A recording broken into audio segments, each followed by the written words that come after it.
Dating apps create a terrible dynamic for men, where a small number of men get all of the invitations. And that means they can become jerks. They can be rude, they can date multiple women, and then the women feel men are jerks. But you've got most of the men are getting no bites, they're getting no dates, and they feel women are jerks. All they want is, X, Y, and Z.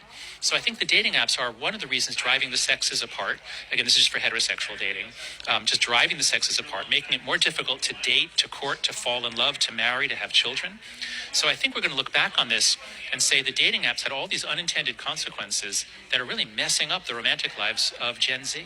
Don't forget the millennials, my guy. My friend sent me this video yesterday and I was like, oh my God, mind blown. So curious what everyone thinks after watching that. I can give you the female perspective being representative of only myself, okay? I think what he's saying is true. I think that us females go for a lot of the same guys on apps, which I think stems from the fact that people overall are burnt out by dating apps and the fact that they don't work that well. So to get us to the point of actually pulling the trigger and going on a date with someone, you have to be tall, hot, have a good job, interesting. Like, you have to be legitimately perfect. Except that's not how relationships and compatibility actually work in the real world. My apps are deleted, but when I had them, I'm sure there are people that I passed up on there that would actually be someone I'd have a good connection with. But since they weren't perfect on an app, I would never potentially waste a night on that person that I could have been spending with my friends that I know I like, and I'm guaranteed gonna have a good night. I don't think it was always like this. I think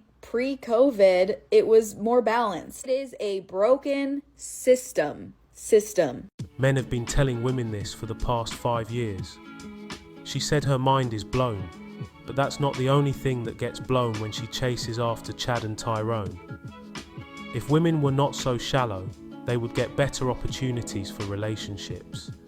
There are plenty of good guys out there willing to take them seriously, but those guys get ignored. Now the good guys have become fed up with modern women. The good guys are getting their passports and leaving modern women to hit the wall and grow old. She said it's a broken system, but the reality is, they're the ones who are broken.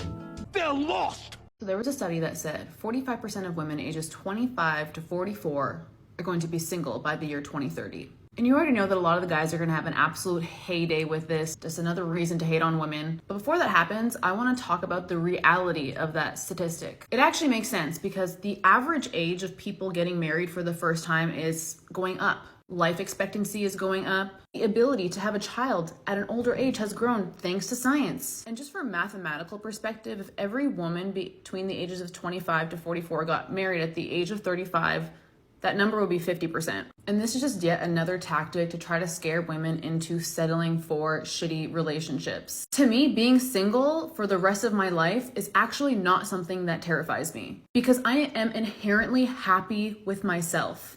And I'm not willing to jeopardize my peace and my happiness for a simple relationship with a man who does not treat me or love me the way that I love myself. Because men are gonna treat women how they wanna treat women. Being single is not the worst thing that can ever happen to you. Men don't use that statistic to hate on women. We use that statistic to expose the truth. The reality of the statistic is that women have a history of getting destroyed by Chad and Tyrone. That's the only reason why they believe all potential relationships are shit.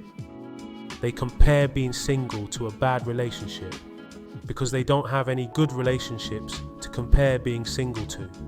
So now they say they are not going to settle for less. But as time goes by and they hit the wall, they will not only have to settle for less, they have to settle for dying alone. Because the only ones who will want them are beta bucks male simps.